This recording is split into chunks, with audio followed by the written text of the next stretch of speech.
Bank Al Falah Pakistani bank हो गए, Islamic bank अपने आप को कहलाता है कि हम इस्लामिक बैंकिंग करते हैं और बड़े-बड़े दावे करते हैं। इंतहाई मुनाफ़्क़त है इनके अंदर भी, बैंकिंग सेक्टर के अंदर भी आ गई है। अब इन्होंने जो नया अपना ऐलान किया, नोटिफ़िकेशन जारी किया कि ये फ़लस्तीनी एम्बेसी के जो हैं अकाउंट हमारे पास अल-फलाह के अंदर किसी किस्म की डोनेशन ना इसमें वसूल की जाए। अस्सलाम वालेकुम व्यूअर्स, क्या हाल चाल है? उम्मीद है सब खैर वाक़ियत से होंगे। बेज़ाद अहमद चेंज मिशन पर एक नई वीडियो के साथ हाज़िर हूँ। आज का जो टॉपिक है उस पर जाने से पहले नए आने वाले व्यूअर्स और सब्सक्राइबर्स को हम वेलकम करेंगे और उन्हें कहेंगे हमारा चैनल सब्सक्राइब करें। लिंक को ज़्यादा से ज़्यादा शेयर किया कीजिए ताकि हमारा चैनल भी ग्रो हो सके और हमारी नई आने वाली वीडियोज़ को देखने के लिए बेल आइकन को लाजमी प्रेस करें। आज का जो टॉपिक है बैंक अल-फलाह के हवाले से है। फ़लस्तीन और इसराइल सीरीज़ चल रही है और उसके बारे से बात भी कर रहे हैं। हम फ़लस्तीन को सपोर्ट कर रहे हैं। इसराइली जितने भी ब्रांड्स हैं और जो वो उनको एड दे रहे हैं उनको हम हाईलाइट कर रहे हैं कि ये लोग फ़लस्तीनियों के खिलाफ हैं और इसराइल की मदद कर रहे हैं। उसी हवाले से बैंक अल-फलाह जो Islamic so called Islamic bank अपने आप को मनवाता है और कहलवाता है, और उसने अब जो आके कल यानी कि 9 नवंबर वाले दिन उनका नोटिफिकेशन एक सामने आया, जिसके अंदर उन्होंने पिन पॉइंट करके क्या कि ये दो बैंक अकाउंट हैं फ़लस्तीनियों के, फ़लस्तीनी एम्बेसी के, इसके अंदर किसी किस्म की कोई फंडिंग ना वसूल की जाए। तो ये हमारे इस्लामिक बैंकों का हाल है। और पता नहीं अब ये किस ईमा पर और किसके दिल खुश करने की, दिलजोई करने के लिए उन्होंने ये स्टेप लिया, और इंतहाई अफसोस के साथ कहना पड़ रहा है कि ये बैंक जो एक तो चलो कमर्शियल बैंक होते हैं उनके तो हम कह सकते हैं कि वो सूदखोर हैं, और इस तरह ये अपने आप को एक तरह की वो कहते हैं कि जी हम इस्लामिक बैंकिंग करते हैं, और ऊपर से इस तरह की स्टेटमेंट्स देते हैं कि आप इस्लामिक हो के भी अगर आप इस्लामिक ममालिक को, अपने भाइयों को, बहनों को सपोर्ट नहीं करेंगे, फिर बाहर से किसी ने नहीं आना। कि वो मिसाल के तौर पे एक घर में लड़ाई हो रही है, 3 भाई हैं, तो 2 भाइयों की लड़ाई हो रही है, तीसरा भाई अगर बैठ के तमाशा देखेगा और कहेगा मुझे नहीं पता कि ये लड़ते रहे आपस में, मर खप के खुद ही सेट हो जाएँगे या थक हार के बैठ जाएँगे, तो बाहर का बंदा कौन आके उनको लड़ाई छुड़वाएगा अगर तीसरा भाई ही नहीं उसको कहेगा। तो इसी तरह जब अब दूसरे ब्रांड जो हैं, जिन दूसरे भी और भी हैं, जैसे हम इतने अरसे से बात कर रहे हैं मैकडॉनल्ड के बाइकआउट की, अब वो उनको तो कहेंगे कि वो ये पाकिस्तानी बैंक हो के, इस्लामिक बैंक हो के, और ये इसराइलियों को अगेंस्ट कोई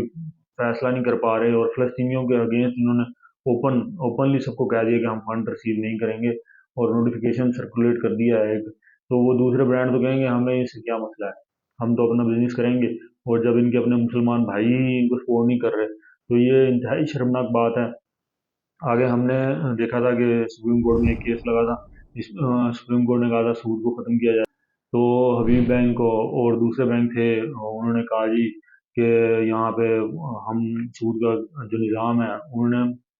उसके अगेंस्ट दरख्वास्त दी कि इसको चलने दिया जाए, इसको ख़त्म ना किया जाए। तो कई लोगों ने उसको छोड़ा, उसको हबीब बैंक से अपने अकाउंट बंद करवा दिए, और दूसरे भी बैंक थे उसके अंदर शामिल। तो इसी तरह मैं भी अपील करूँगा सबसे कि बैंक अल-फलाह में जिनके अकाउंट्स हैं वो भी इनको बंद करवाएँ और दूसरे किसी बैंक में जो इस्लामिक बैंक है उसके अंदर खुलवाएँ, और ताकि इनको पता चले कि इनके जो स्टेप्स हैं इन्होंने लिए और वो इनके कैसे गले पड़ सकते हैं, और कैसे ये इंतहा दर्जे से कि ये गिरे हुए हैं, इंसानियत से गिरे हुए हैं, और कैसे-कैसे ये अपने मुफाद की खातिर ओ, देखते ही नहीं है, पैसे की कमाने की पड़ी हुई है बस इनको, और दूसरों की ईमा पर, दूसरों की दिलजोई के लिए ये कैसे डिसीजन लेते हैं। पता नहीं इनके कौन पॉलिसी मेकर हैं जो अपने आप को इस्लामिक बैंकिंग तो कहलवा रहे हैं, और डिसीजन से ये भी नहीं हो सकता कि ये फंड ही रेज कर लें। भाई आपने बैटल फील्ड में जाकर लड़ना तो नहीं है, चलें कोई अगर उनको सपोर्ट करने के लिए फंड रेजिंग करता है, या फ़लस्तीनी एम्बेसी जो है वो फंड लेती है और अपने भाइयों को वहाँ पे सपोर्ट करती है, तो आपसे वो तक बर्दाश्त नहीं हो रहा, और आपने उनके अकाउंट बैन कर दिए हैं कि इस मद में कोई फंड ना लिया जाए। तो ये हमारा काम जो है हम पॉइंट आउट करेंगे, हर किसी को करेंगे, जो गलत काम करेगा हम उसको पॉइंट आउट करेंगे और लोगों को आगाही देंगे इंशाल्लाह कि ये कैसे इनसे बचना है, और कैसे ये 2 नंबर जो फ्रॉडिये जो बाज़ारों में बैठे हुए हैं और बड़ी-बड़ी मार्केट्स इन्होंने बनाई हुई हैं अपनी, और अपने आप को मोतबर ज़ाहिर करते हैं, और लोगों के सामने पेश करते हैं कि हम तो यूँ हैं, हम तो पाक हैं, हाजी हैं, और अंदर से इनकी मुनाफ़िक़त देखें आप कैसे ये अपने आप आहिस्ता-आहिस्ता सब आहिस्ता-आहिस्ता ओपन हो रहे हैं, और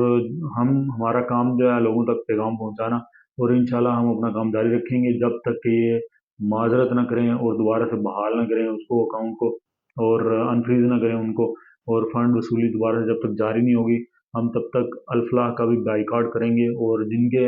अकाउंट्स हैं बैंक अल्फलाह के अंदर, उनसे भी रिक्वेस्ट करेंगे कि अपने बैंक वहाँ से ख़त्म करवाएं, अपना पैसा जितना भी है आप किसी और बैंक में रखवाएं, उधर से उठवाएं, ताकि इनको भी पता चले कि इन्होंने कैसा स्टेप लिया और इनको इनका क्या खमियाजा भुगतना पड़ेगा। आज की ये वीडियो हमने बाइकआउट के हवाले से, अल्फला बैंक के हवाले से बनानी थी, तो ज़रूरी था ये पैगाम। तो हमने सोचा कि आपको आगाह किया जाए इसके मुतालिक, जिन भाइयों को बहनों को नहीं पता इस बारे में, तो हमारा पैगाम उन तक इंशाल्लाह पहुंच जाएगा। नेक्स्ट वीडियो में हाजिर होंगे, तब तक के लिए बेजाद अहमद को इजाज़त दीजिए। अल्लाह हाफ़िज़।